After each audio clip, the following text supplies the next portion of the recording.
Tidak? Oke, baiklah. Ibu paparkan keyakinan kelas. Nah,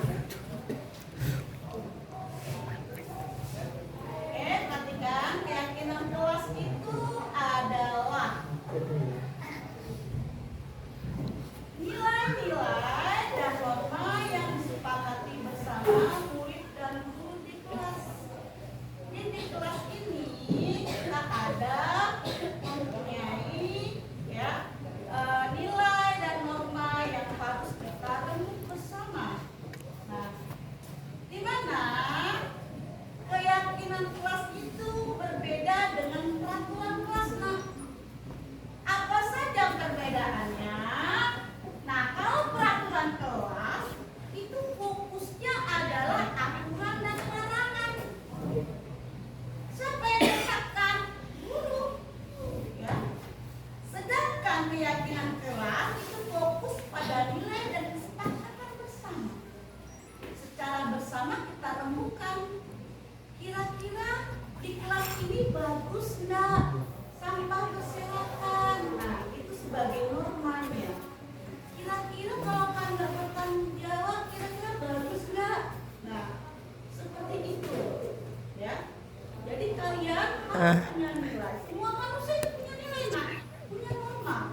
Di dalam di rumah, ya, itu kan sudah diterapkan oleh orang tua kalian. Norma di dalam kehidupan kalian, itu kan? Oke. Kemudian tujuannya untuk keyakinan kelas itu menciptakan lingkungan belajar yang positif dan suportif. Ya. Jadi ingat itu ya. Untuk tujuannya menciptakan lingkungan belajar yang positif dan suportif. Nah, kalau untuk peraturan kelas ini mendorong kepatuhan dan ketertiban kelas. Ya. Jadi ini dilakukan oleh guru ini. Guru bertujuan untuk supaya terpaku, dan tertib seperti itu. Ya kan? Selama itu begitu kan, Nak? Selama itu ibu saja melakukan peraturan kelas ibu yang buat kan, Nak? Salah enggak? Salah dong. Harus pakai keyakinan kelas. Kalau ibu membuat peraturan kelas itu salah. Ya, tidak benar. Kenapa? Efeknya nanti kalian tidak akan masuk ke hati. Kalian tidak akan melakukan kebiasaan itu. Bukan aku kok, tidak bersama kok. Nah, seperti itu, ya kan? Jadi tidak ada lagi nanti kalian penuh rasa bertanggung jawab pada diri kalian sendiri. Oke? Next kita lanjutkan. Pembuatan untuk keyakinan kelas dibuat bersama antara guru dan murid atau tadi ya. Sedangkan peraturan kelas dibuat dan ditetapkan oleh guru. Nah, kemudian keyakinan kelas itu sifatnya bersifat positif, aspiratif, dan inspiratif. Sedangkan peraturan kelas sifatnya spesifik, terukur, dan jelas. Nah, penerapannya diimplementasikan secara internal oleh murid kalau untuk keyakinan kelas. Sedangkan peraturan kelas penerapannya ditegakkan oleh guru. Rubah untuk keyakinan kelas, perubahannya bisa dirubah seiring waktu dan kesepakatan murid. Jadi kalau terjadi hal-hal yang tidak diinginkan, misalnya terjadi nih di kelas kita, ternyata keyakinan kelas tidak ada dalamnya, maka bisa kita atur kembali keyakinan kelasnya. Nah, sementara kalau peraturan kelas ini perubahannya dapat dirubah oleh guru sesuai dengan kebutuhan kelas. Jadi kalau misalnya ibu lihat nih, kalau udah melakukan peraturan kelas yang tidak ada ibu bikin item-itemnya, berarti terpaksa ibu buat peraturan baru tambahan untuk itemnya. Misalnya di peraturan itu tidak ada mengatakan dilarang berpacaran di kelas misalnya. Ternyata kepala sekolah ya memperoleh sepasang kekasih dalamnya, sehingga peraturan kelas ibu rubah sesuai dengan apa yang dianjurkan kepala sekolah. Nah, kalau keyakinan kelas itu langsung bersama. Nah,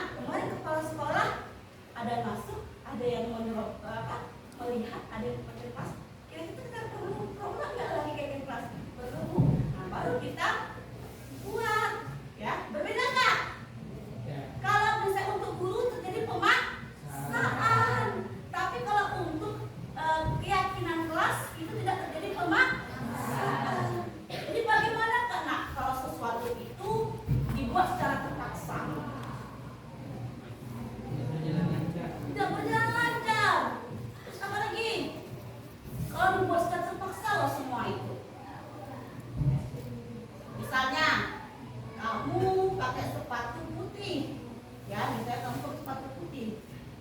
Sementara peraturan sekolah kan dilarang untuk pakai sepatu putih nih. Kemudian kamu diberi hukuman karena melanggar peraturan. Sementara kamu mungkin terburu-buru, ya enggak? Terburu-buru sehingga tidak lupa sepatu hitamnya. Nah, otomatis enak enggak? Terpaksa diberi hukuman seperti itu. Segala sesuatu yang diberi hukuman itu akan mempermalukan kita. Jadi, ya, untuk keyakinan kelas ini, karena kita buat bersama, itu bukan suatu pemaksaan. Ya, kan sudah apa nih, deal nih. Peraturan kita ini loh, ada perubahan, buat lagi. Kita semua. Tapi ada konsekuensinya dari pelanggaran yang pada keyakinan kelas itu. Ada konsekuensinya. Kalian sendiri yang tentukan, bukan saya. Bu, kalau seandainya terjadi keyakinan kelas, jadi ceritanya misalnya, ya pacaran sama Resi di kelas, misalnya. Saya ada nih peraturan keyakinan kelasnya. Terus bagaimana? Kapan dia berpacaran di kelasku? Ayo kawan-kawan, bagaimana ini? Apa solusinya? Bagaimana? Nah, itu kalian secara pribadinya, bukan ibu. Ya, tapi kalau istri melakukannya itu terpaksa jadinya dia, ya enggak? Terus kemudian juga pakai baju, masukkan ke dalam celana, tidak laki berpakaian misalnya. Nah, otomatis itu sudah kalau kita masukkan keyakinan kelas, otomatis sudah melakukan harus melakukan konsekuensinya. Ya, apa kira-kira konsekuensinya? Harus sendiri yang menetapkan, bukan sah. Ya, kalau saya melakukannya berarti terjadi pemaksaan, dan saya melakukannya tentu dengan hukuman. Dan saya memberikan, berarti memberikan hukuman kan? Hukuman itu tidak berhukuman akan mempengaruhi moral kalian, ya enggak? Rasa sakit hati sama gurunya sehingga dendam sampai tua, benar enggak? Kalau ada yang punya rasa dendam, semua manusia kan ya punya sifat yang berbeda-beda kan? Kita nggak tahu rambut sama hitamnya, ya enggak? Nah, jadi hari ini nggak tahu tujuan kesepakatan kelasnya kan? Menciptakan lingkungan belajar yang kondusif, meningkatkan motivasi, meningkatkan prestasi akademik, mencegah kenakalan dan perilaku negatif. Kenapa? Karena harus sesuai norma dan nilai. Apa itu nilai-nilai keyakinan kelas? Nilai-nilai yang dibuat bersama haruslah positif, realistis, dan jelas sesuai dengan visi sekolah. Kira-kira apa itu nilai? Dan tadi katakan nilai. Apa itu norma? Apa itu nilai? Apa itu norma? Ada yang? Ayo, katakan. Ada. Apa itu nilai? Nilai itu pada diri kalian. Oke, apa? Nilai itu keyakinan pada diri sendiri, contohnya kejujuran. Jadi setiap siswa harus berkata jujur dan tidak boleh menipu. Oke, tepuk tangan buat kalian. Kalau norma itu kebiasaan ya, norma yang terjadi di kita, di diri kita, kebiasaan. Kalau nilai itu adalah yang ada pada diri kita. Kita misalnya seperti apa tadi? Kejujuran, tanggung jawab, itu merupakan contoh dari nilai.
perhatian, perhatian.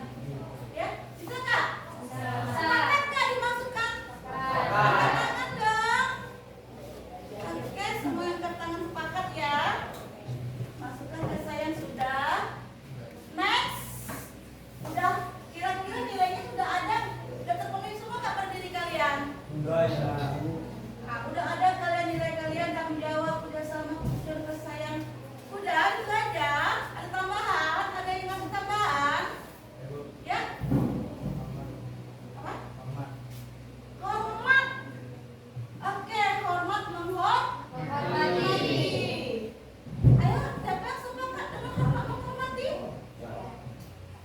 Beri alasan ibu, oh sepakat semua. Beri alasannya. Kenapa harus suka menghormati? Agar hubungan sama manusia dapat terjaga dan dibangun. Oke, good, tepuk tangan. Jadi hormat menghormati itu sepakat ya? Masih ada tambahan? Ya?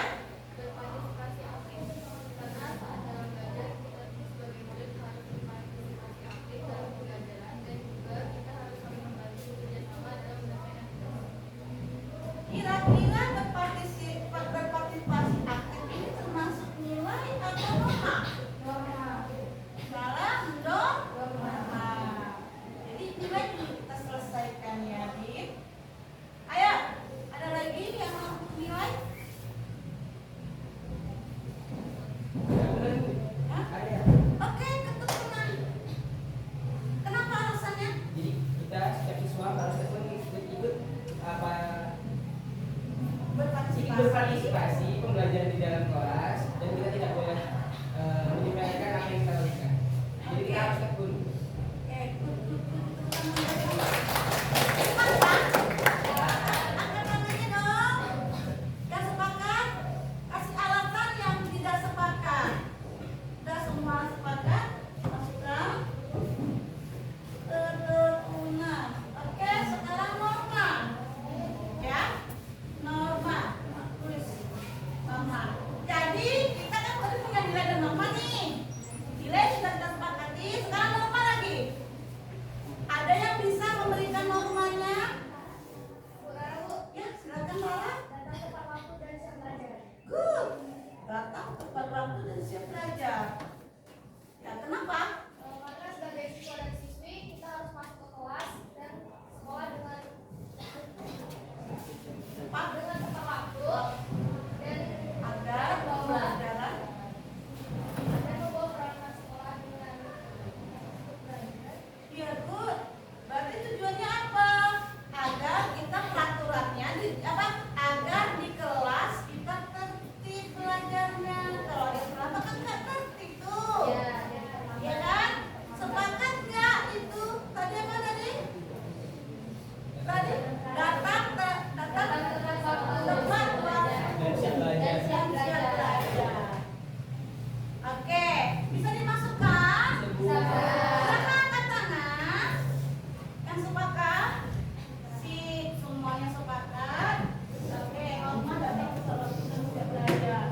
Next, ada lagi? Saya Bu, apa? Kenapa? Mendengarkan dengan penuh perhatian. Mendengarkan dengan penuh perhatian. Sepakat, Reski?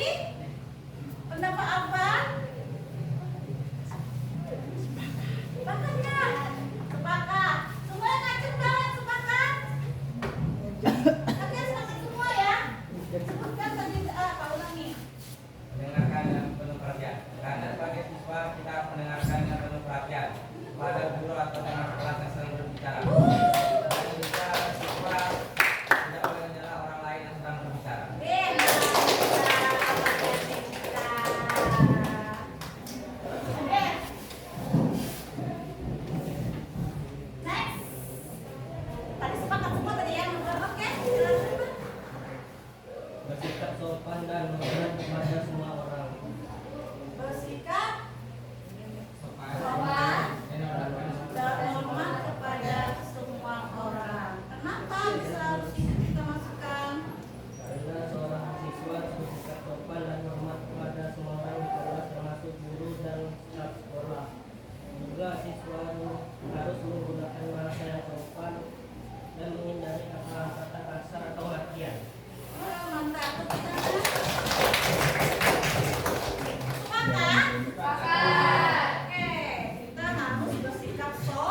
emosi nunggu dulu.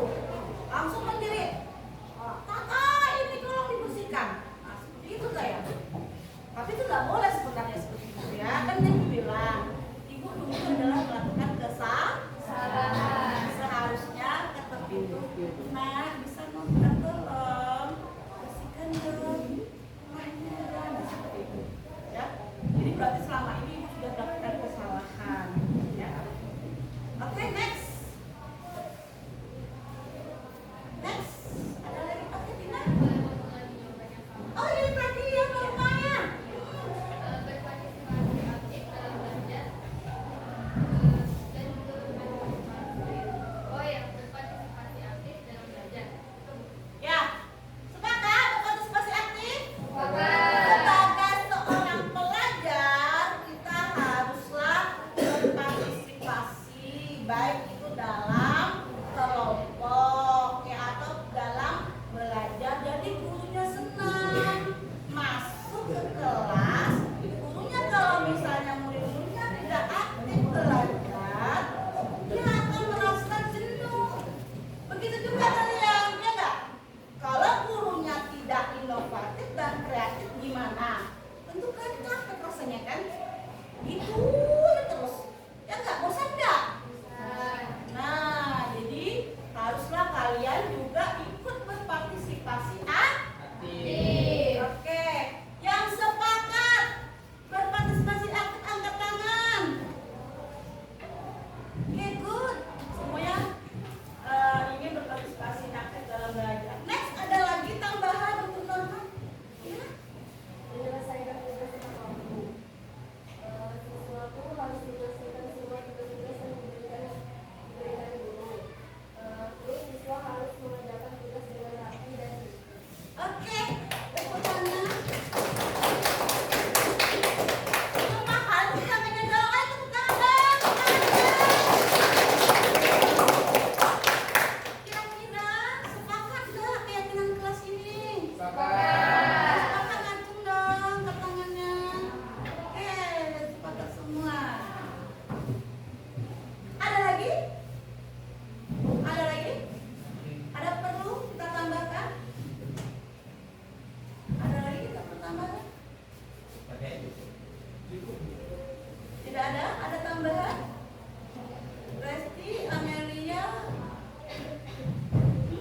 Oke?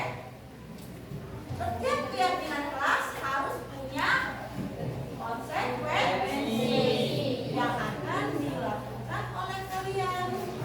Ibu tidak akan memberikan hukuman, namun ibu hanya melakukan pendekatan yang baik agar kalian menyadari tentang, ya, kalian sudah tidak mengikuti keyakinan kelas kalian semua. Ibu hanya menyuruh kalian sadar saja, dan kalian harus ingat juga konsekuensinya apa. Ya, itu kesepakatan bersama. Jadi silakan kalian tulis ya nak. Tanggung jawabnya bagaimana, konsekuensinya. Terus kalian sendiri buat, nanti kita tulis lagi apa konsekuensinya yang intinya. Silahkan nak ditulis semuanya kira-kira. Atau gini saja, kita bagi-bagi 1, 2, 3, 4, 5, 6, ya, untuk kelompok sini, ya, berikan apa kira-kira konsekuensinya, atau semuanya. Terserah kalian bagaimana. Kasih ibu dong ide, ya kan? Dua-dua aja. Satu harus buat dan jawab bersama sini ke juga dari saya dan banyak menghormati dan kesatuan. Oh, jadi semuanya berdua, gitu. Oke, ada usulan lain? Bisa nggak? Usulan dari Akang? Ayo, angkat tangan dulu nak. Kasih usulan. Tulis semuanya kan banyak jadinya. Nggak cukup, ya kan? Jadi solusinya bagaimana? Atau langsung saja semua bersama-sama berembuk, ya? Berembuk. Salah satu harus ada masihkan ide. Ayo, ada nggak idenya? Makanya aku suruh tulis dulu. Bu, untuk nilai nggak aku sebutkan. Terus untuk nilai konsekuensi yang tidak mengikuti nilai dan norma, ini konsekuensinya Bu. Itu aja. Gimana, sepakat nggak? Silakan.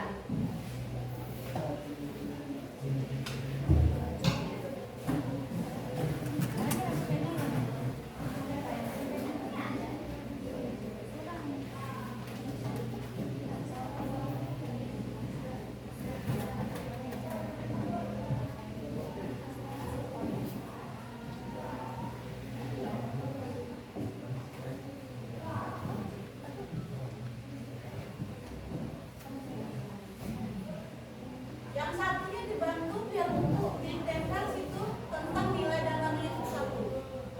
Siapa yang bisa bantu saya tulis? Biar ditempel keyakinan kelas. Nanti keyakinan kelas tulis K, Y, satu-satu keyakinan kelas. Atau ini keyakinan kelas. Bisa keyakinan kelasnya loh. Paham kan? Siapa yang bantu? Terus kemudian nilainya masukkan. Ini ada lem, ada apanya? Ini lem tadi anak. Siapa yang bisa bantu tolong saya? Sekretaris bisa bantu saya? Rara? Berdua ya?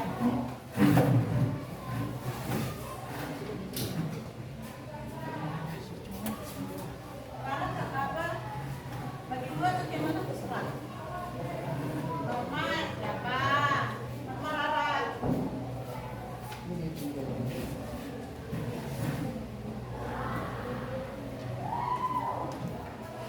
Sudah? Bukan hukuman.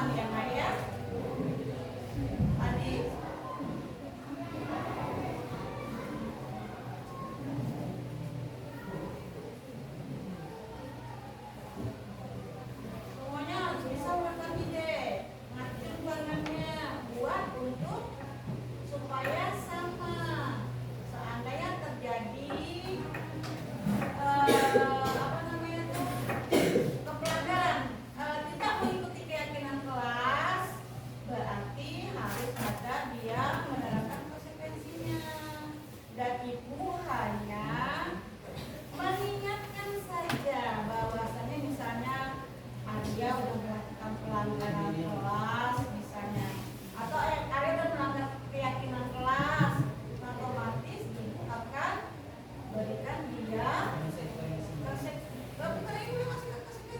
Kamu sendiri tahu. Ibu hanya mengingatkan dan kamu yang akan memberikan solusinya.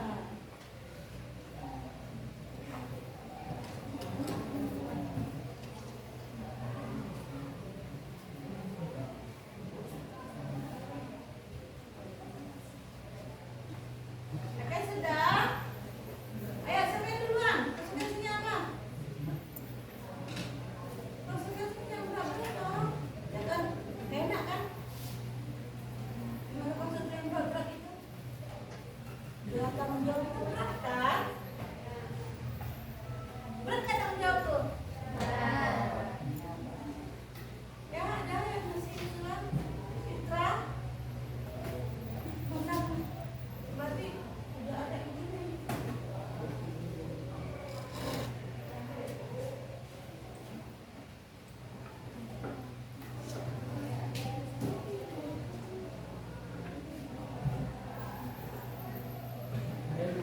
Ya, Arya. Pelanggaran terhadap kesepakatan kelas harus dikenakan konsekuensi seperti teguran lisan, catatan buku harian. Untuk pelanggaran yang berulang harus dapat konsekuensi yang serius. Oke, good. Buat Arya, kita buat Arya.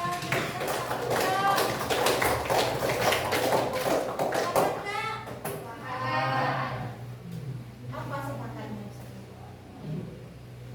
Ulangi apa yang kata Arya tadi. Sepakat doang. Sepakat. Kalian kok yang nanti yang menentukannya. Apa? Ganska? Apa sih? Ditegur. Coba negur. Dan jika dia melakukan kesalahan ringan cukup ditegur atau dicatat 2 hari aja Bu. Tapi jika melakukan kesalahan Kan besar, tadi dibilang yang kelas bukan dibilang. ya kami yang tegur. Iya. Kalau dia melakukan kesalahan, Bukan ditegur. Tapi diberi kesadaran. Ya. Kan? Ya. atau dicatat buku harian. Kalau pelanggaran berat bisa kita keluarkan dari kelas atau jam pelajaran. Setuju nggak kira-kira? Setuju. Apa itu pelanggaran yang setuju? Ketahuan merokok di kelas. Tidak ada nama kita. Maka kita ada nanti mana ya? Ada tidak ada? Ini yang bisa dari pengurus kita. Itu bukan harus ditambah gitu.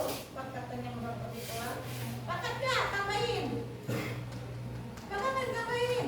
Sepakat. Tulis. Boleh. Tulis ya.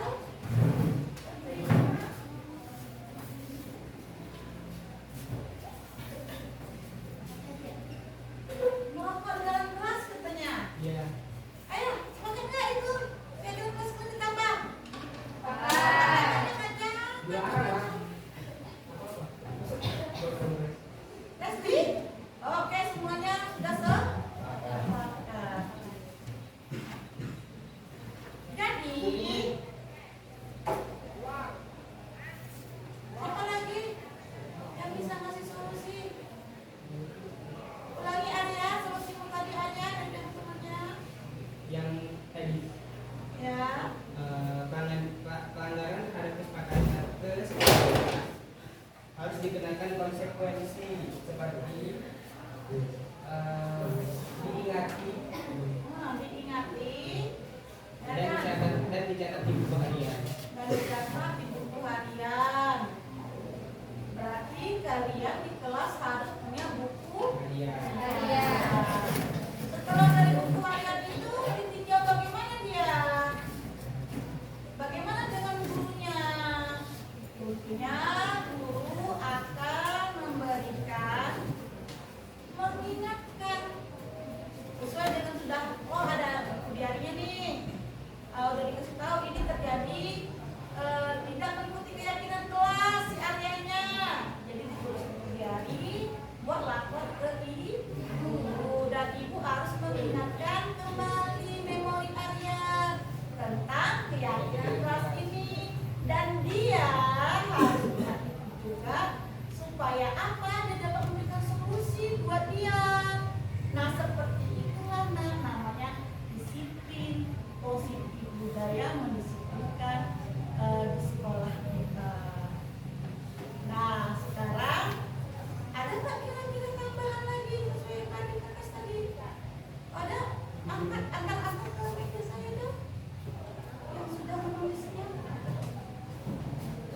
konsekuensi. Ntar dong. Tadi kumpulkan satu orang aja. Ya dari belakang ibu minta tolong. Resti tolong itu ambil apa? Di sini kakak, di sini siapa? Nina. Kumpulkan deh. Lu ada dua. Ayo tunggu.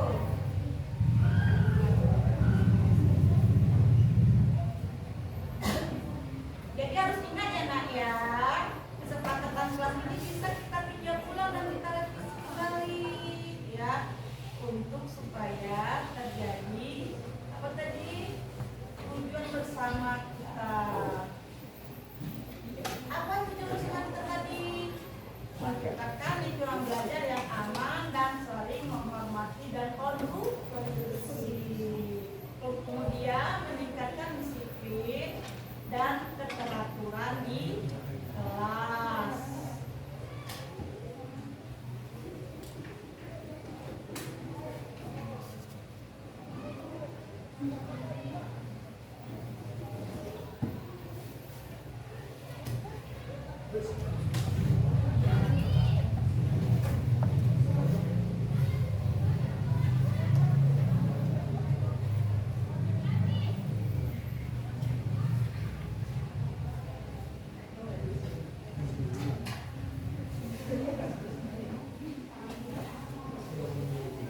Kumpulkan deh.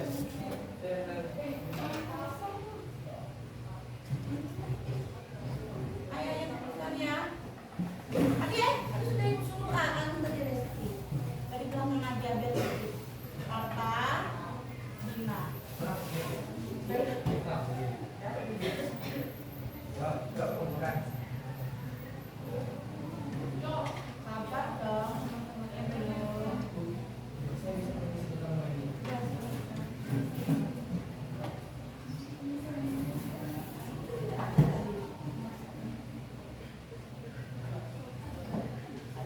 Coba permisi.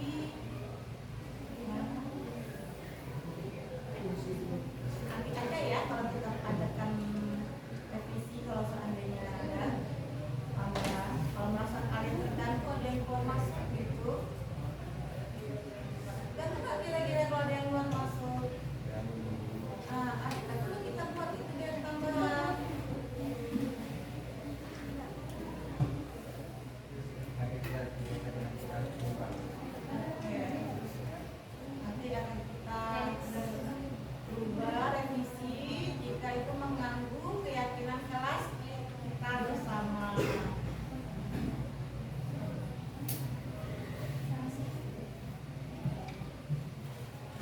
Sudah dari belakang nak.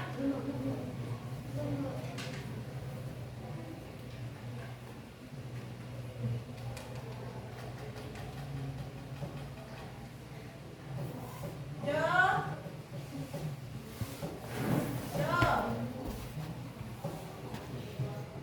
Ayo, yang di belakang tadi diperintahkan, silakan kumpulkan punya teman-teman sekalian. Resti, Caca, Dina.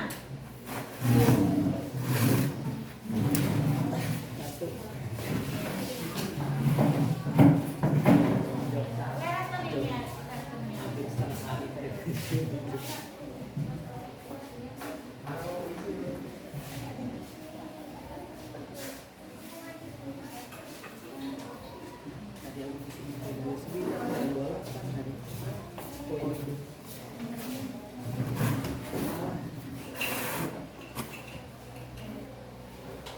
makasih ya nak. Ibu minta ini ditempel lain yang tadi sudah Dewa.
Uang. Bukan hukuman ya, bukan sanksi, tapi adalah konsekuensinya.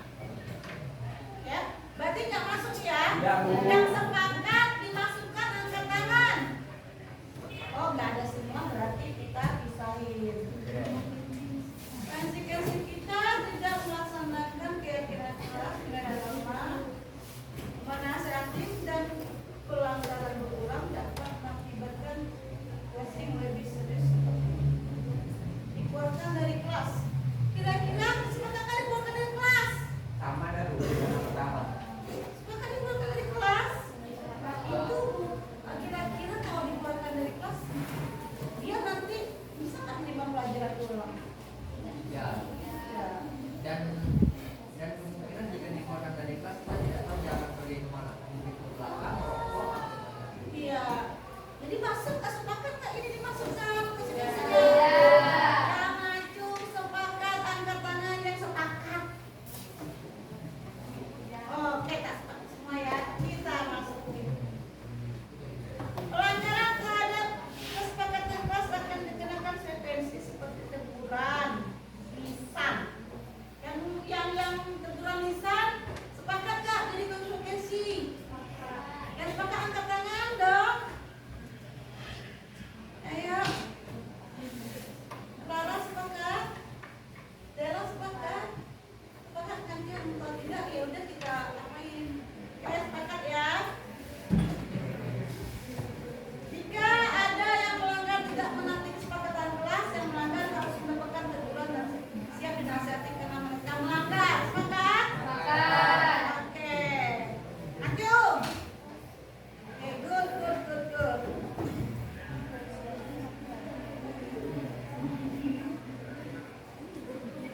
Pelanggaran yang terus menerus berulang berkonsekuensi yang sangat besar seperti panggilan orang tua ke sekolah. Sepakat nggak? Sepakat? Sepakat. Oke, yang sepakat jika pelanggaran jika melakukan keyakinan kelasnya berulang-ulang berarti harus kita berikan konsekuensi panggil orang tua. Sepakat nggak, Ajung? Yang berulang-ulang gitu loh. Ya, angkat tangan. Terlalu berat ya mengeluarkan darah tua. Iya. Oke, ini masih dalam konteks kesepakatan kelas. Iya, Pak ini kelas. Mana sepakat? Banyak orang tua. Itu terlalu berat loh. Oke, jadi isinya ibu tengok sama semuanya dengan konsekuensi yang kita tentukan ini ya, semuanya. Si Citra sama, Esti sama, terus kemudian sama semua ini. Ya, berarti ini dia yang finalnya kesepakatan kelas kita. Ayo yang siapa yang bantu saya untuk menolak, untuk kita tempelkan di sini. Ada dulu yang punya siapa bagi-bagikan, bagi-bagian sama nempel. Tempel, bagikan. Tadi. Udah semua? Hah? Yang udah bagikan, untuk ditempel. Ini. Bagikan dong.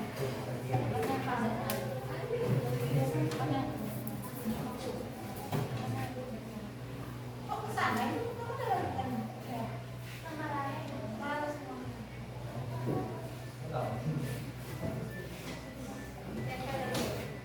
Aku jangan. Oke, silakan tempel dulu kesepakatan tadi pertama nilai yang pegang nilai langsung tempel.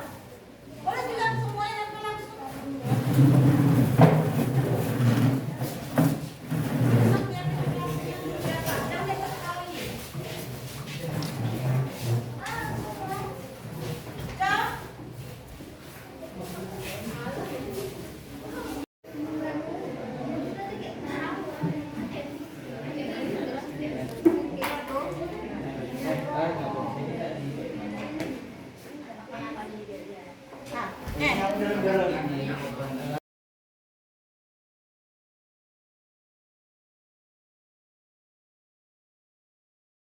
Assalamualaikum warahmatullahi wabarakatuh. Waalaikumsalam warahmatullahi yang sama-sama kita hormati Bapak Kepala SMA Negeri Dharma Pendidikan, Mr. Martojo MPD, yang sama-sama kita hormati Bapak Ibu Wakil Kepala SMA Negeri Dharma Pendidikan yang hadir pada siang hari ini, dan seluruh majelis guru yang berkesempatan hadir pada siang hari ini. Pertama-tama marilah kita panjatkan puji dan syukur kita kepada Allah Subhanahu wa taala yang mana pada siang hari ini kita masih diberikan kesehatan, kesempatan sehingga kita dapat melakukan workshop ini, Pak. Workshop atau diseminasi yang akan disampaikan nanti oleh pemateri. Kedua kalinya salawat beriring salam tak lupa pula kita hadiahkan kepada junjungan alam Nabi besar Muhammad SAW dengan mengucapkan Allahumma sholli ala sayyidina Muhammad wa ala ali sayyidina Muhammad. Baiklah, untuk tidak memperpanjang waktu, marilah kita buka acara siang pada hari ini dengan membaca basmalah bersama-sama. Bismillahirrahmanirrahim. Supaya acara kita berjalan yang lancar, diminta oleh Pak Fahmi kesediaannya untuk membacakan doa kepada Pak Samsul Fahmi, dipersilakan.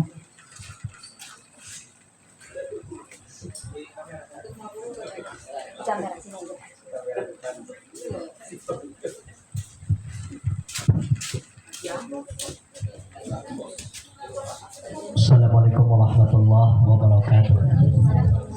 Allahumma salli wa sallim ala sayyidina Muhammadin fil awwalin wal akhirin. Wa sallim wa radiyallahu tabaraka wa ta'ala an sadatina bi ashabi Rasulillahi ajma'in. Amin amin. A'udzu billahi minasyaitonir rajim. Bismillahirrahmanirrahim. Alhamdulillahi rabbil alamin. Wassalatu wassalamu ala asrafil anbiya'i wal mursalin wa ala alihi wa ashabihi ajma'in. Allahumma salli ala sayyidina Muhammad wa ala ali sayyidina Muhammad. Allahumma inna nas'aluka salamatan fid din wa afiyatan fil jasad wa ziyadatan fil ilmi wa barakatan fil rizqi wa taubatan qabla al maut wa rahmatan indal maut wa maghfiratan ba'dal maut. Allahumma hawin alaina fi safaratil maut wan najata minan nari wa afwa 'inda hisab. Allahumma ighfir lana dhunubana wa liwalidayna warhamhuma kama rabbayana shaghira wa li jami'il mu'minina wal mu'minat wal muslimina wal muslimat bi rahmatika ya arhamar rahimin. Rabbana zalamna anfusana wa illam taghfir lana wa tarhamna lanakunanna minal khasirin. Rabbana la tuzigh qulubana ba'da idh hadaytana wa hab lana min ladunka rahmatan innaka antal wahhab. Rabbana atina fid dunya hasanah wa fil akhirati hasanah wa qina adzabannar. Walhamdulillahi rabbil alamin. Wassalamualaikum warahmatullahi wabarakatuh.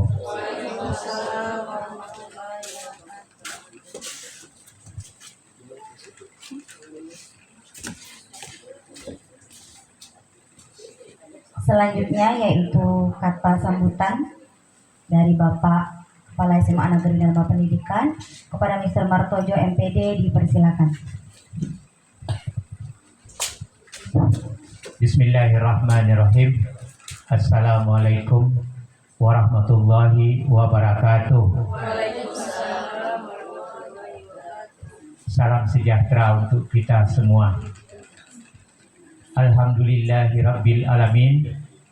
Puja dan puji kita aturkan kepada Allah Subhanahu wa taala yang mana pada siang ini kita bisa hadir bersama-sama seluruh guru, karyawan, dan ditambah dengan guru Smater.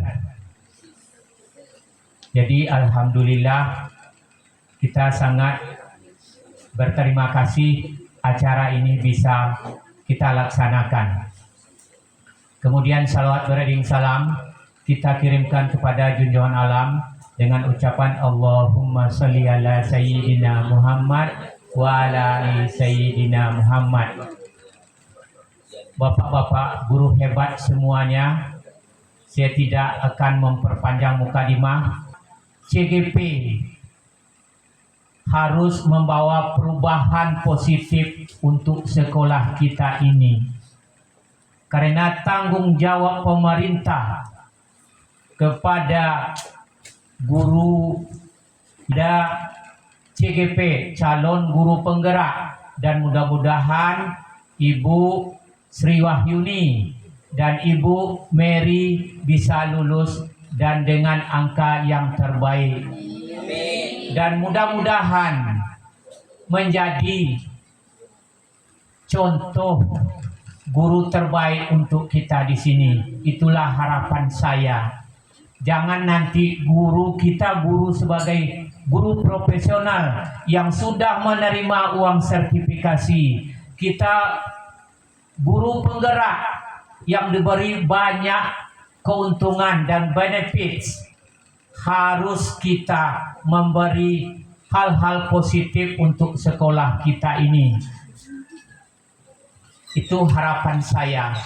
Yang kedua, saya berharap mana yang belum ikut calon guru penggerak, tolong ikut untuk masa-masa yang akan datang. Ikuti, memang berat tapi bisa. Berat tapi bisa. Jadi karena mohon maaf, nampaknya guru penggerak ada hak-hak positif yang diberikan kepada mereka yang sudah lulus. Jadi mari kita sama-sama bergerak, mari kita sama-sama maju, mari kita sama-sama hebat. Dan saya minta kepada guru-guru profesional di sini, guru-guru penggerak di sini, berilah contoh teladan di dalam pembelajaran di sekolah kita. Mohon maaf, mungkin pada saat ini yang bisa saya sampaikan dulu. Saya sudahi. Assalamualaikum warahmatullahi wabarakatuh.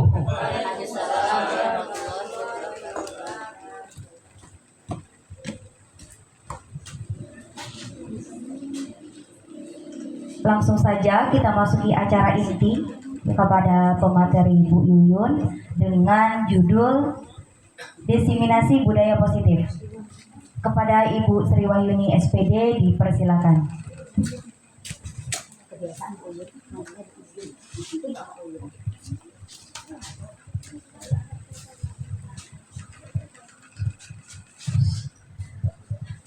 Bismillahirrahmanirrahim. Assalamualaikum warahmatullahi wabarakatuh. Waalaikumsalam warahmatullahi wabarakatuh. Yang saya hormati Kepala Sekolah kita, Mr. Tojo, dan saya hormati guru-guru di SMA Dharma Pendidikan, Bapak dan Ibu Guru dan beserta TU. Salam dan bahagia Bapak Ibu Guru. Baiklah, hari ini saya akan mendiseminasi budaya positif, merupakan aksi nyata saya. Adapun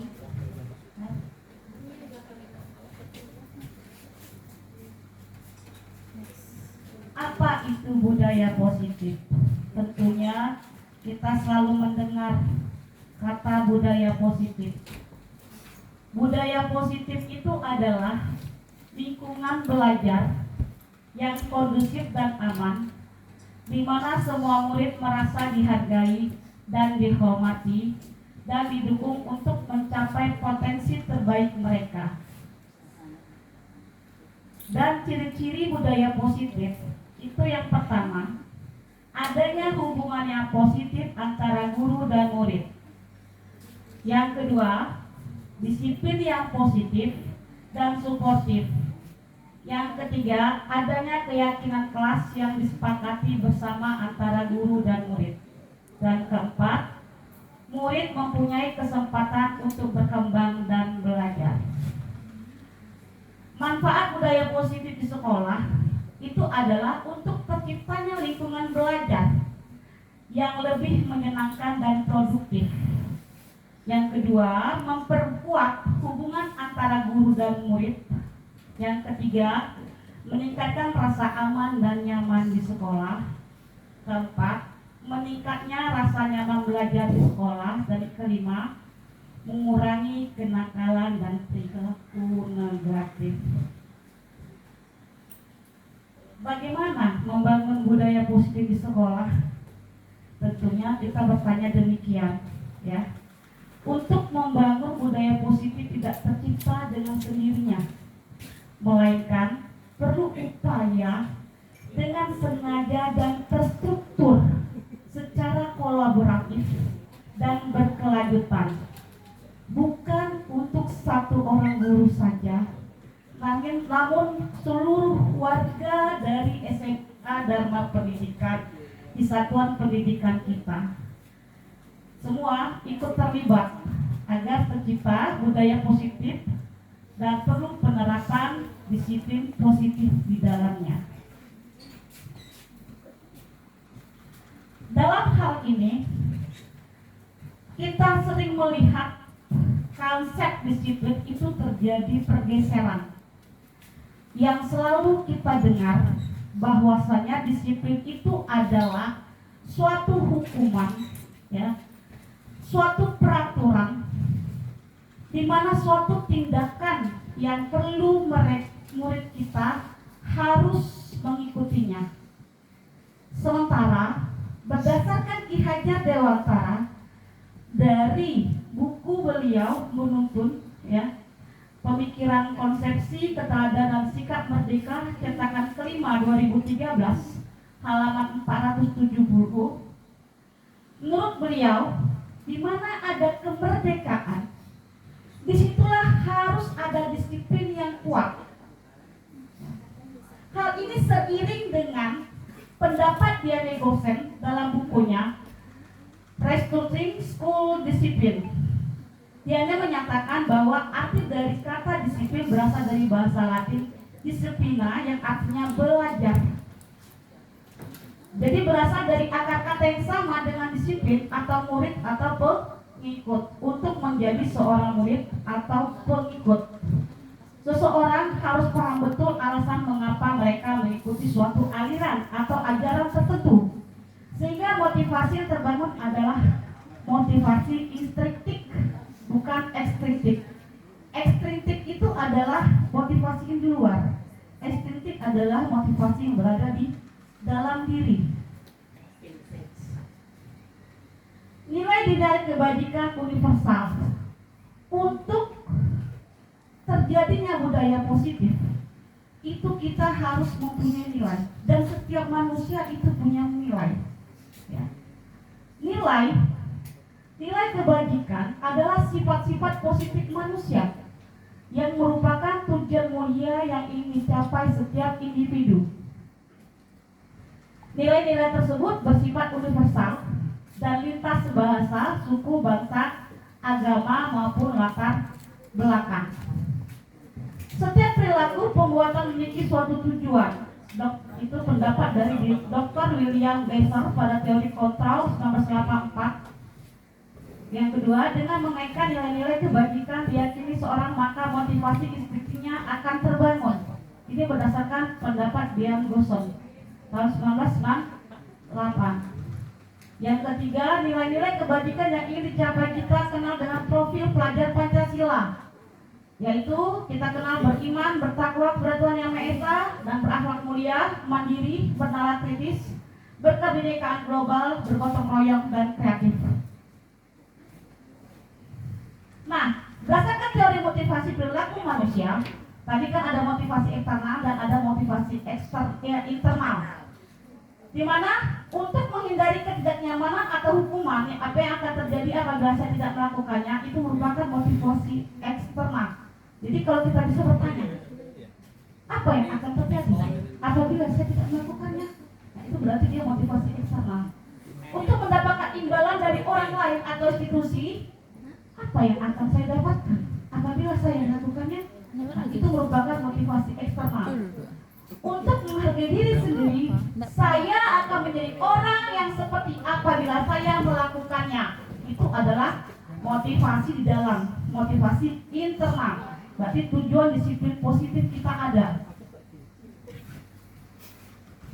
Nah, berdasarkan perbedaan hukuman dan konsekuensi, itu ada beberapa sering kita lakukan ya selama ini. Barangkali saya juga pernah, mungkin ibu juga, bapak juga pernah.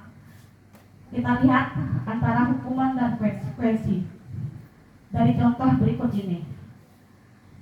Kira-kira tindakan guru yang nomor 1 itu mencatat 1000 kali dalam buku kalimat, saya tidak akan terlambat lagi karena terlambat ke sekolah.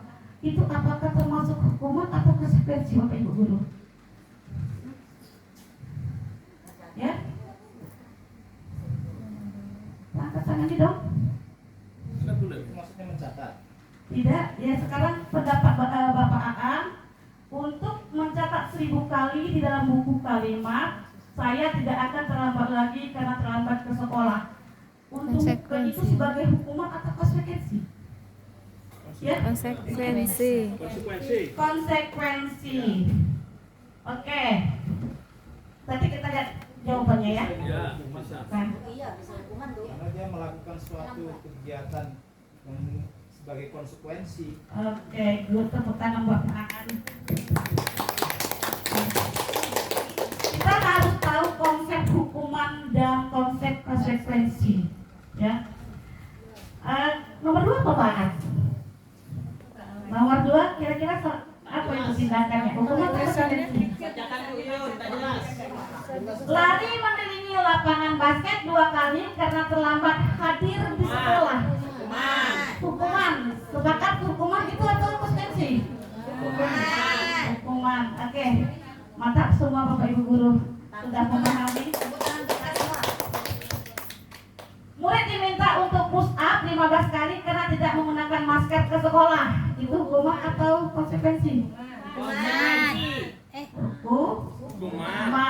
Ya. Baru aja dibilang. Tepuk tangan. Ya, hebat. Menggantikan kertas tugas teman yang telah dicoret-coret. Itu konsekuensi. Mantap Bu Mary, tepuk tangan buat Bu Mary. Yang berikutnya membersihkan tumpahan air di meja tulis karena tersenggol pada saat belajar. Itu hukuman atau konsekuensi? Wah, hebat semuanya, dah sepakat ya. Hebat semua guru SMA DP. Murid disuruh untuk mengenakan sepatu sarung di sekolah karena tidak mengenakan sepatu hitam. Itu sering terjadi pada kita ya Bapak Ibu.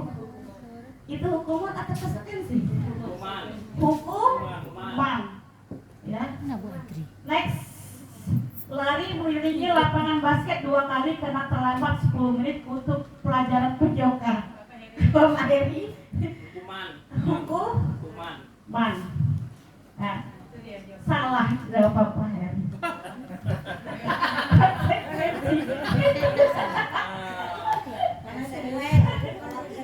Nah, ya, jadi kita harus paham mana konsep hukuman dan konsekuensi untuk bisa menjalankan budaya positif ini. Konsepnya, perbedaan hukuman dan konsekuensi. Yang pertama, hukuman itu adalah sesuatu yang menyakitkan harus terjadi, ya. Sedangkan konsekuensi sesuatu yang harus terjadi. Kemudian hukuman itu membuat anak sakit, ya, sakit fisik maupun hati untuk jangka waktu yang sangat lama. Sedangkan konsekuensi ini membuat anak merasa tidak nyaman dan jangka waktunya itu cuma pendek. Mendorong anak menyakiti diri sendiri. Konsep diri yang buruk. Anak belajar memiliki kesalahan. Anak memiliki rasa marah, rasa bersalah, dipermalukan, merasa tak dihargai. Itulah hukuman. Sedangkan konsekuensi itu mendorong anak agar bisa menyesuaikan diri. Konsep diri yang baik, anak belajar untuk memahami peraturan, dibuat tidak nyaman, dia diasingkan untuk sementara saja.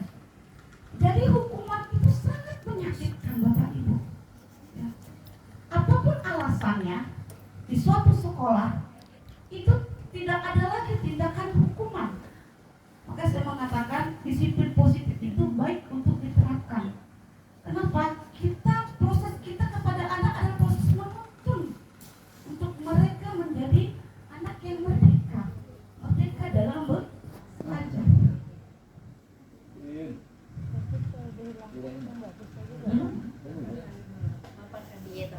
bagaimana menciptakan budaya positif di sekolah? Ya, yang pertama kita lakukan adalah membangun keyakinan kelas. Secara kolaboratif, seluruh guru kita melakukan proses keyakinan kelas. Itu biasanya di awal pembelajaran dan di akhir kinerja kita, ya, itu ada budaya positif di mana kita melakukan, diperintahkan untuk melakukan membangun keyakinan kelas.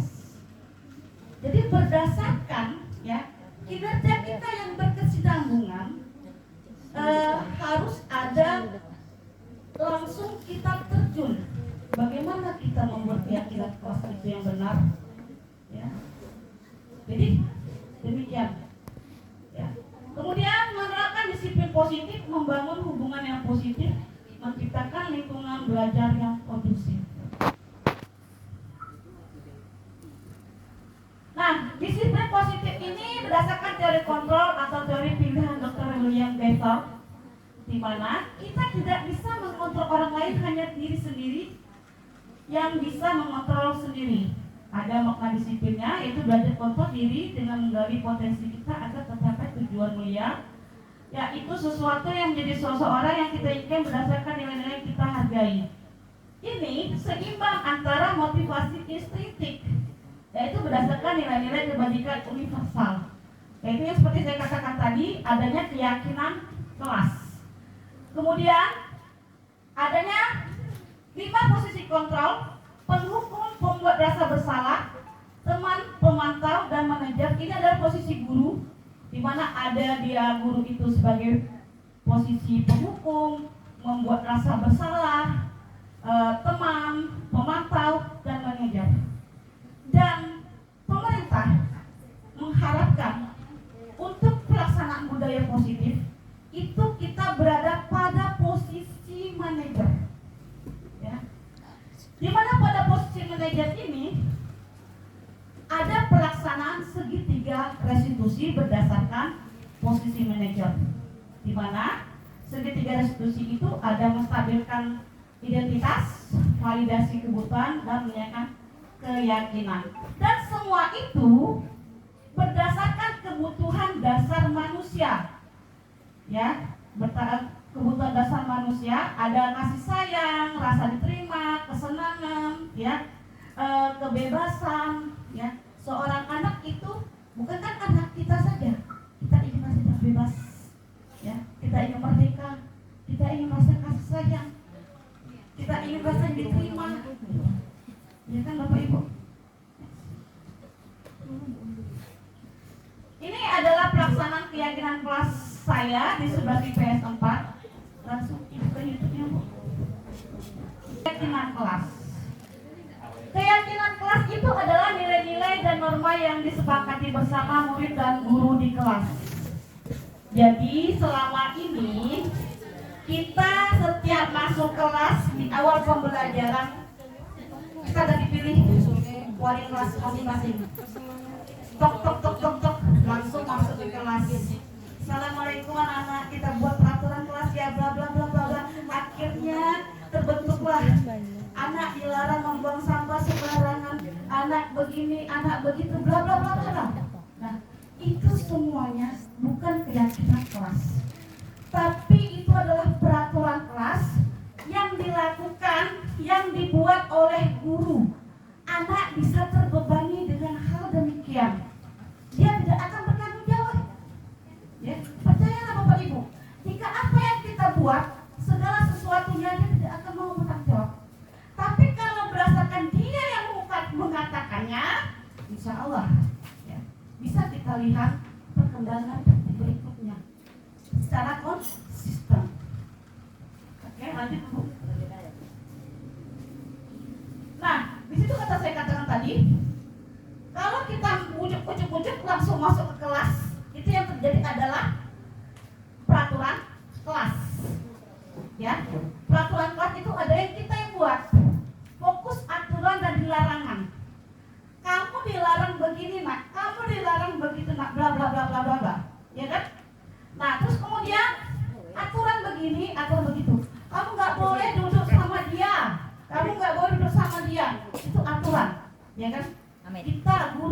dibuat. Itu mendorong kepatuhan dan ketertiban kelas, dibuat dan ditentukan oleh guru. Sifatnya spesifik, terukur dan jelas. Penerapannya ditegakkan oleh guru, perubahannya dapat dirubah oleh guru sesuai dengan kebutuhan kelas. Sementara keyakinan kelas itu adalah fokus pada nilai dan kesepakatan bersama. Ya, secara bersama wali kelas dan murid ya memfokuskan apa yang akan kita buat berdasarkan nilai yang mereka punya dan norma yang ada di sekitar. Lingkungan belajar yang positif dan suportif. Pembuatan untuk keyakinan kelas dibuat bersama antara guru dan murid. Positif, aspiratif, dan inspiratif. Penerapannya diimplementasikan secara internal oleh murid. Perubahannya bisa dirubah seiring waktu dan kesepakatan murid.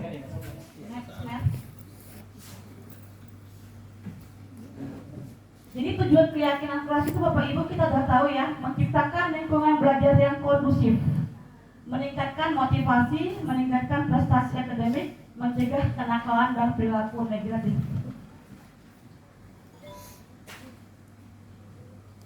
Nah, nilai-nilai keyakinan kelas ini dibuat bersama haruslah positif, realistis, dan jelas sesuai dengan visi sekolah.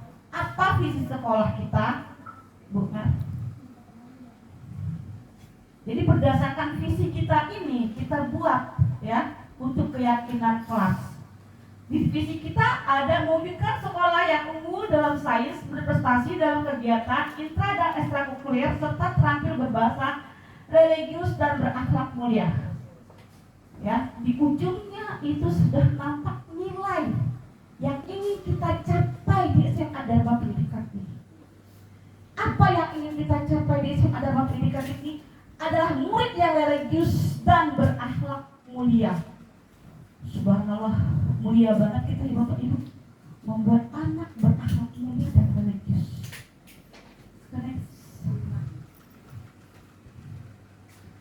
Nah, kemarin kami sudah melakukan keyakinan kelas, nilainya yang disepakati bersama seluruh kelas. Itu yang pertama, yang utama adalah tanggung jawab. Ya. Yang kedua kejujuran, yang ketiga kerjasama, yang keempat ketekunan, yang kelima kasih sayang. Dan norma keyakinan kelas yang telah disepakati bersama di 11 IPS 4 itu adalah datang tepat waktu dan siap belajar. Nah, itu mereka sendiri yang sepakati. Nah, seperti itu yang kita buat Bapak Ibu. Bukan kita yang menentukan, tapi adalah anak kita yang menentukan sendiri dan kita menyepakati bersama. Mendengarkan penuh perhatian ketika guru dan teman berbicara, menjaga kebersihan kelas dan lingkungan sekitar, berpartisipasi aktif dalam pembelajaran, menyelesaikan tugas tepat waktu, angkat tangan sebelum bertanya atau mengeluarkan pendapat. Nah, ini juga konsekuensi juga secara bersama, bukan 1-2 orang. Jadi mereka itu dikumpulkan lah, ya, kertas dikumpulkan. Kira-kira konsekuensinya apa jika mereka melakukan pelanggaran telah apa yang telah mereka sepakati, ya. Ini dia konsekuensinya. Pelanggar terhadap kesepakatan kelas akan dikenakan konsekuensi seperti teguran lisan yang pertama. Yang kedua, catatan di buku harian atau waktu istirahat tambahan. Pelanggar yang berulang dapat mengakibatkan konsekuensi yang lebih serius seperti orang tua dipanggil ke sekolah atau dikeluarkan dari kelas.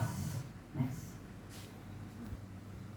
Nah, kemudian jika terjadi hal yang tidak kita inginkan saat pembelajaran, ada lagi siswa yang berulah misalnya setelah kita lakukan kayak kita ini, maka akan ditinjau ulang dan direvisi. Sudah bisakah ditambah lagi gitu, sesuai kesepakatan bersama lagi seperti itu. Nah, untuk jika seorang siswa atau murid tadi pribadi yang tidak bisa melaksanakan keyakinan kelas, ya, atau terjadi pelanggaran, itu akan dilakukan dengan jalan restitusi. Ya. Restitusi itu adalah proses menciptakan kondisi bagi murid untuk memperbaiki kesalahan mereka sehingga mereka bisa kembali pada kelompok mereka dengan karakter yang lebih kuat. Restitusi juga merupakan proses kolaboratif yang mengajarkan murid untuk mencari solusi untuk masalah mereka dan membantu murid berpikir tentang orang seperti apa mereka ingin menjadi. Tujuan mulianya apa yang mereka capai inginkan. Bagaimana mereka harus melakukan orang lain? Ya, itu adalah restitusi. Next.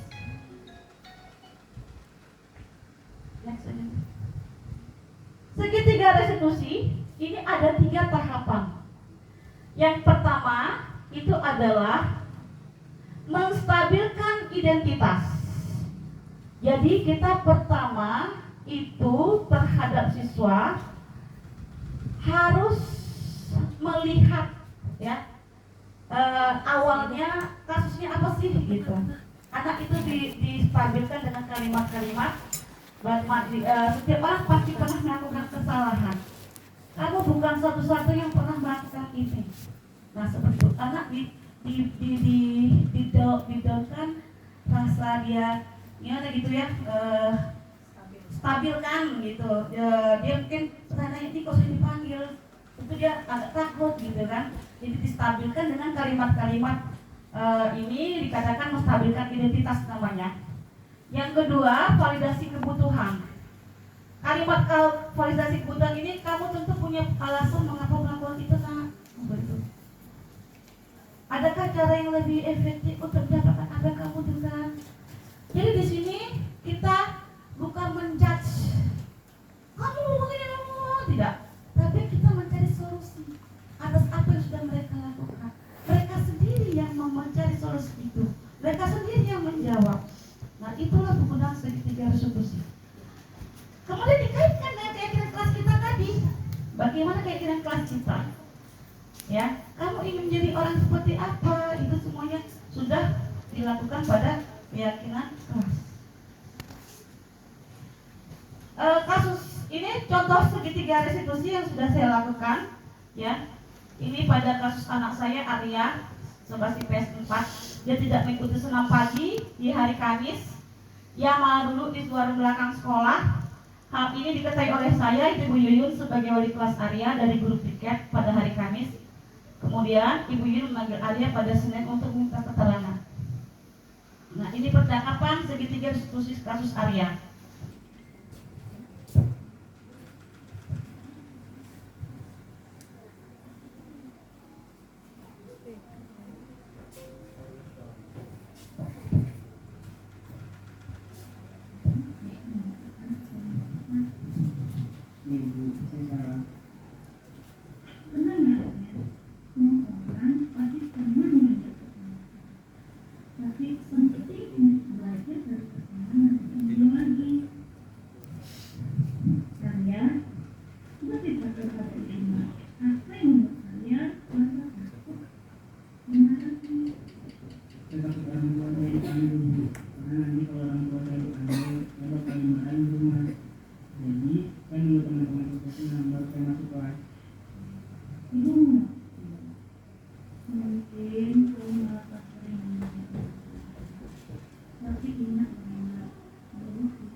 apresiasi terus ada.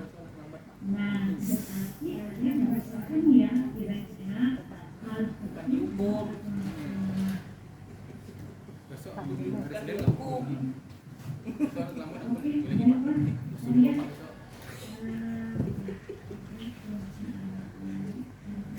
Ya, segitiganya terbalik. Kecuali terlambat aku kasih panjang. Kedua, Radesma dari kelas 11 IPS 2 selalu telat di jam pertama selama 20 menit. Itu berturut-turut. Ya.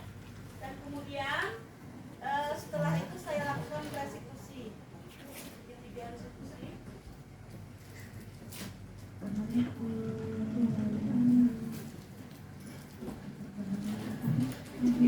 Itu Anda.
Bapak Ibu, ini adalah destinasi saya untuk penerapan disiplin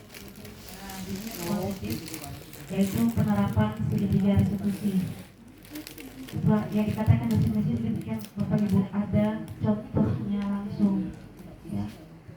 Jadi di situ ada menstabilkan, ada validasi kebutuhan, ada menanyakan keyakinan kelas, sehingga sehingga anak di situ akan berpikir bagaimana dia mencari solusi dari permasalahan yang sudah dibuatnya.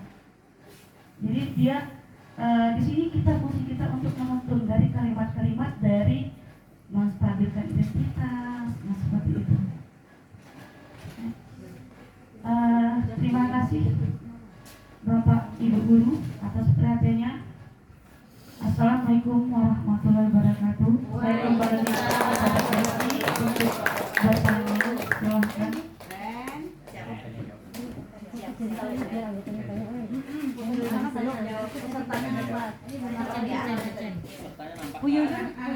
Saya mau Ektion, Dibuka lagi biar nama itunya. Jangan berhenti. Terima kasih. Baik Bapak Ibu, demikianlah tadi pemaparan diseminasi budaya positif oleh Ibu Sri Wahyuni. Mungkin atau barangkali dari Bapak Ibu ada yang ingin bertanya. Kita buka sesi pertanyaan. Oh silakan, Mr. Martojo. Ada dua mungkin ya? Susah tanya saya nih kalau sudah Mister tanya. Ya, tidak ada Bu.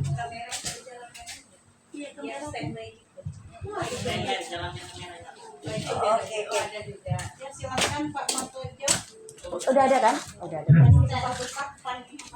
Terima kasih Ibu Sri Wahyuni telah memaparkan. Saya di sini aja lah. Saya menilai ini hampir sempurna. Alhamdulillah. Terima kasih Bapak. Kalau hampir berarti ada yang belum sempurna menurut saya. Jadi saya ingin bertanya. Iya Pak. Mudah-mudahan dengan jawaban Ibu nanti bisa membuat karya diseminasi ini lebih bermakna, lebih sempurna. Iya Pak. Menjadi sempurna. Keberlanjutan. Iya. Pertanyaan saya yang pertama ada dari keyakinan kelas. Iya Pak. Ada di coba buka, mungkin Bu bisa buka Bu, keyakinan kelas kalau tidak salah tadi yang terakhir.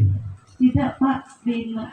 Dan kalimat yang terakhir dia ada setelah siswa dan guru membuat sebuah keyakinan kelas. Oh, konsekuensi.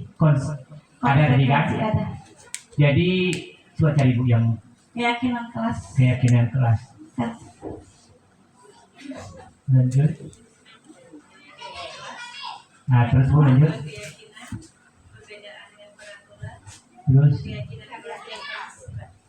Terus lanjut Bu, lanjut Bu, lanjut dulu Bu. Tapi siap, terus lanjut Bu. Lanjut.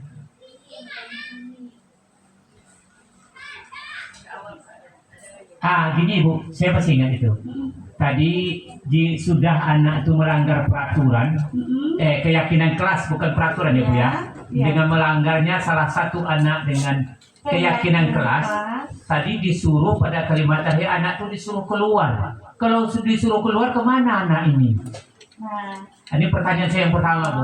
Karena tadi di dalam keyakinan kelas itu, setelah siswa melanggar keyakinan kelas, siswa yang melanggar itu disuruh keluar kelas. Keluar ini maksudnya kemana ini? Dan diapakan anak kita yang keluar ini? Apakah diberhentikan atau bagaimana? Itu pertanyaan saya yang pertama Bu. Konsekuensi itu kan? Konsekuensi. Sudah Pak? Yang kedua Bu. Yang kedua, tadi ada satu Arya, satu Radesma. Itu memang kenyataan saya lakukan seketika resolusi atas perlakuan mereka Pak. Ini memang terjadi atau memang terjadi? Bukan apa ya? Bukan. Dan itu kasusnya ada ya Leni. Waktu si Arya tidak senang yang itu di perpustakaan. Oh Ya ya. takut dia orang tuanya memang ada Pak. Dipanggil. Oh gitu. Iya, sudah saya panggil. Jadi memang terjadi ya? Terjadi, memang kenyataan itu Pak. Ya. Radesma itu juga telat terus sama saya 20 menit. Saya jam pertama terus di 11 IPS 2. Setiap masuk 25 menit terus gitu Pak. Selasa, Rabu dengan Kamis saya masuk. Iya. Jadi saya lakukan segitiga resolusi. Yang ketiga, mohon maaf Ibu Sri Wahyuni, mungkin karena Ibu guru IPA, saya guru bahasa, mohon maaf mungkin ada bahasanya yang perlu disempurnakan. Contoh telat ini bermakna ganda di nanti Bu. Kalau dari keterangan yang Ibu kasih tadi itu, jadi maksudnya terlambat. Ini salah satu contoh aja. Iya, karena saya guru bahasa, ada beberapa. Saya kurang bisa literasi tadi, saya sama ahli bahasa tadi langsung sama ahli bahasa yang saya tanyakan langsung Pak. Nah, ya. Semuanya saya diskusikan tadi sama kawan-kawan. Jadi itu saja. Jadi saya minta jawab yang nomor 1 tadi, Bu. Oke, terima kasih Bapak. Oke, assalamualaikum warahmatullahi wabarakatuh.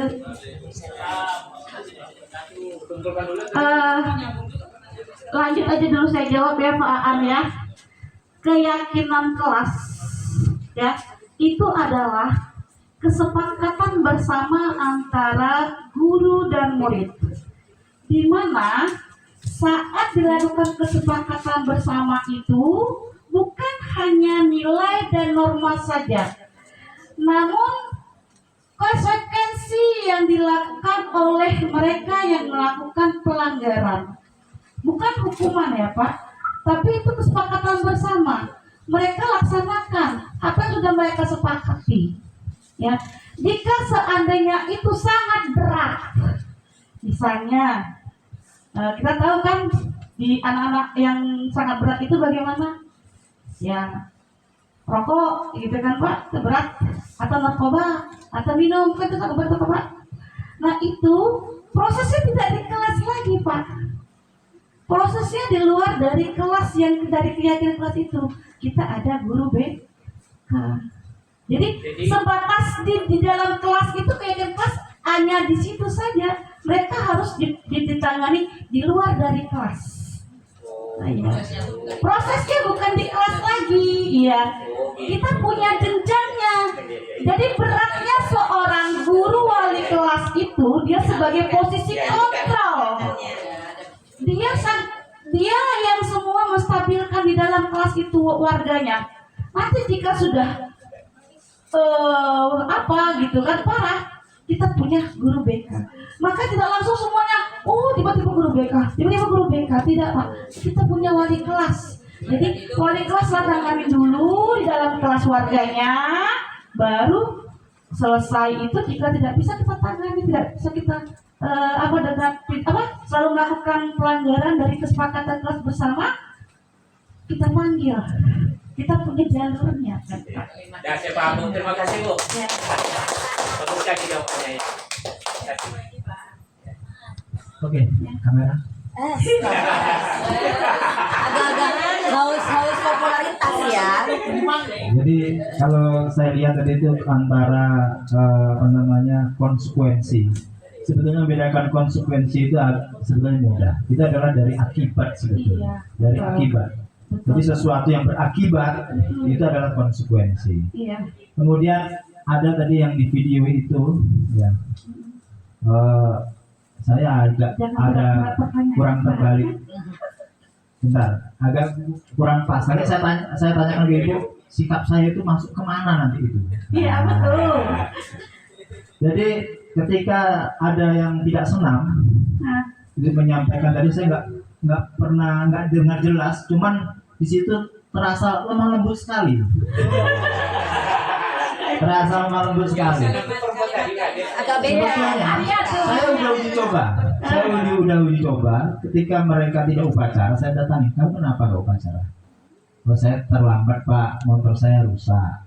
Alasannya itu, jadi saya terlambat. Benar motornya rusak? Iya, kalau nggak percaya tanya sama temannya. Karena ada saksi, saya tanya. Iya, rusak Pak tadi Pak. Hari selanjutnya besok terlambat lagi dia. Jadi saya terpaksa agak naik bahasa saya. Kamu dari kemarin terlambat, alasan apa lagi yang kamu berbuat?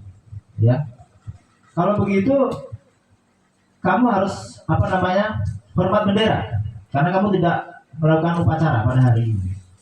Kira-kira sikap saya seperti itu di segi restitusi di mana itu? Terbalik kah? Aku bilang terbalik. Itu termasuk sudah termasuk hukuman. Jadi kerucut. Itu termasuk sudah hukuman. Kita sudah menghukum anak.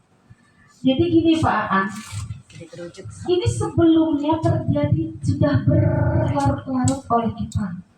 Kita selalu melakukan proses hukuman.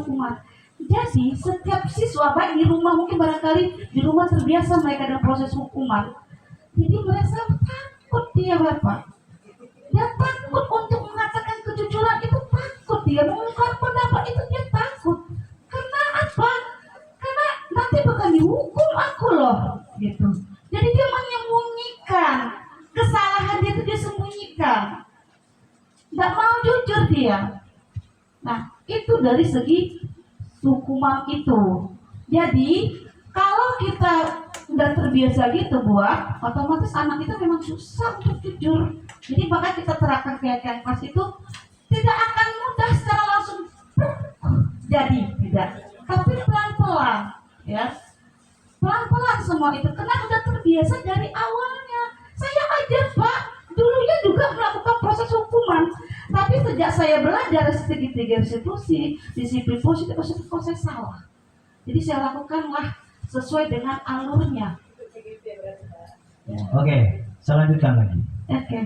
Jadi ketika ini produk order lama begini lah. Jadi begini, saya sudah uji coba. Saya tidak main-main uji coba saya. Ya.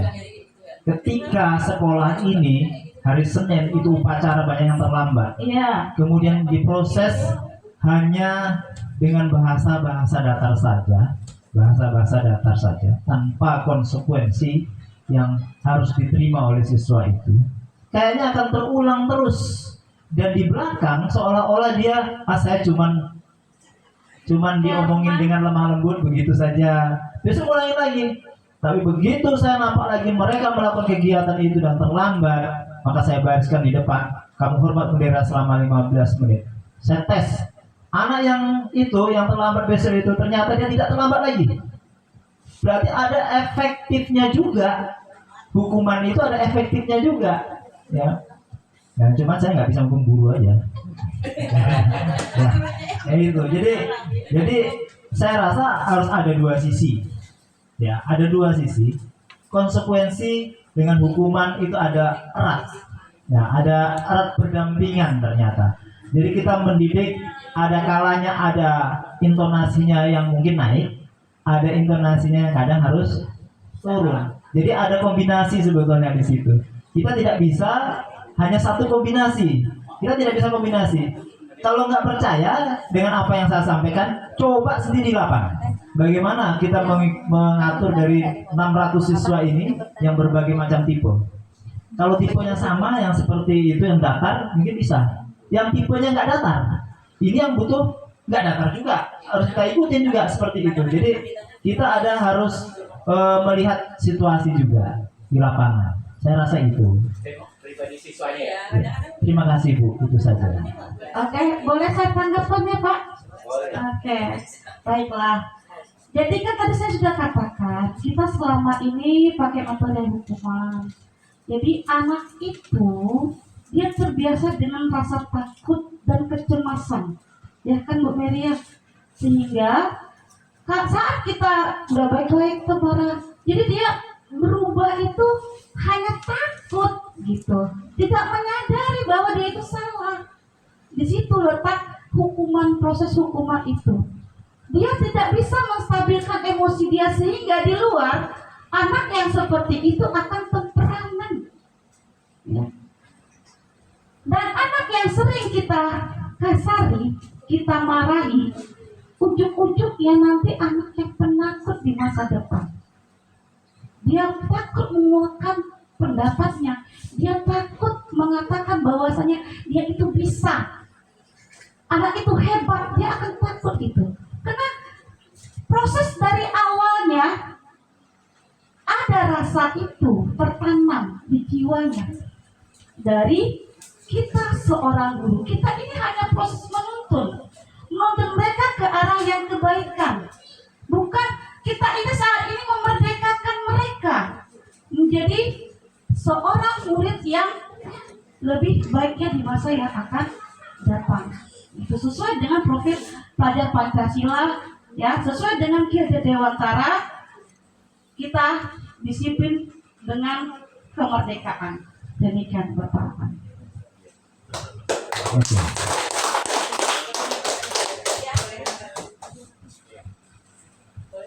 Boleh. mungkin saya menambahkan atau memberikan pendapat ya untuk kasus-kasus di sekolah kita. Mungkin kita tidak bisa pukul rata. Pukul rata maksudnya di sini memang kita dapat ilmu dari pendidikan guru penggerak ini. Artinya ilmu ini ada ilmu yang ideal. Bahwa gini loh sebenarnya guru itu gitu. Ideal, sangat bagus sekali. Tetapi kita dikondisikan dengan situasi dan medan yang mungkin tidak ideal. Seperti itu. Jadi ada kesenjangan antara teori yang kita dapat dengan medan yang harus kita hadapi. Nah, seperti itu yang saya rasakan. Kebetulan saya memang ini Bapak Ibu ya. Jadi sebenarnya itu adalah tahapan-tahapan. Ada 5 posisi kontrol, itu tahapan atau jenjang yang harus kita lewati. Nah, pada saat sekarang jika jenjang yang kita tapak adalah itu penghukum dengan kondisi medan yang memang haruskan kita menghukum, mungkin itu sebenarnya tidak salah. Menurut saya tidak salah, tetapi itu kurang efektif jika kita ingin menumbuhkan kesadaran dari diri anak. Karena apa? Menghukum memang efektif ketika saat itu. Contoh Pak tadi, kalau anak itu dilembut-lembuti gitu kan, besoknya berbuat lagi. Oh, berarti mau kena hukum nih gitu kan. Kita buat hukuman. Oke, kamu baris. Pas ada Pak Aan, mereka baris. Gitu ya.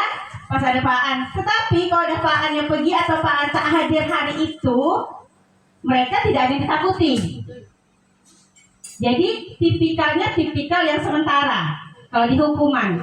Nah, di pendidikan guru penggerak ini berusaha guru itu menumbuhkan kesadaran anak bahwa ini keyakinan ini memang harus kita jalankan. Jika levelnya sudah sampai kesadaran, tidak ada guru mau dihukum, tidak ada mau diberi penghargaan, mau diberi hukuman, tak ada ngaruhnya lagi. Nah, tapi itu berat loh Bapak Ibu. Jujur.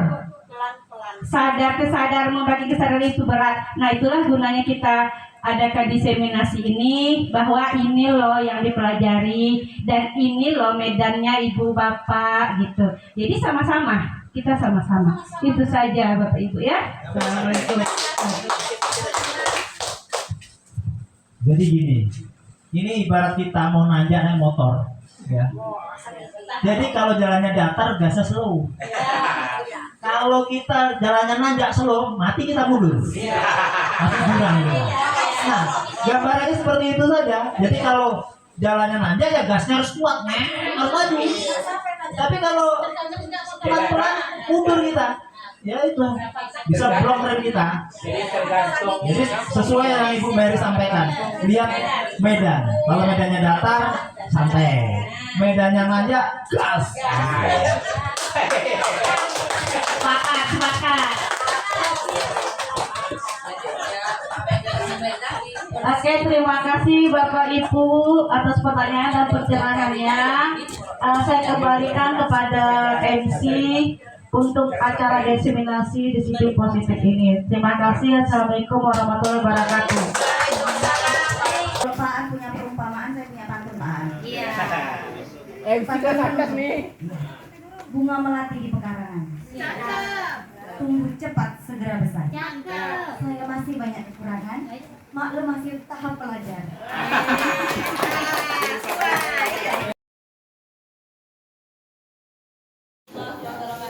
Waalaikumsalam warahmatullahi wabarakatuh.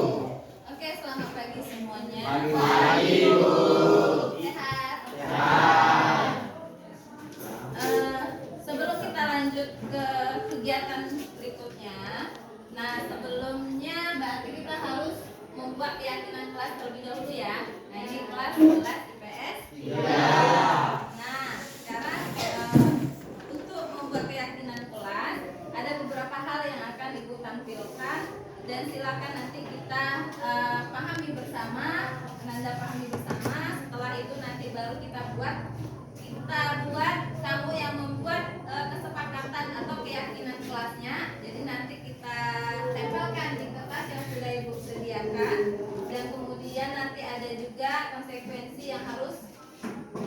lakukan bersama.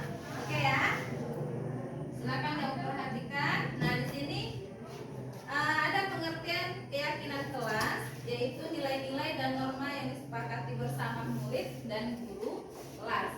Nah, jadi keyakinan kelas ini tidak hanya guru saja ya yang menyepakatinya. Jadi kamu juga. Jadi kita bersama antara siswa dan guru.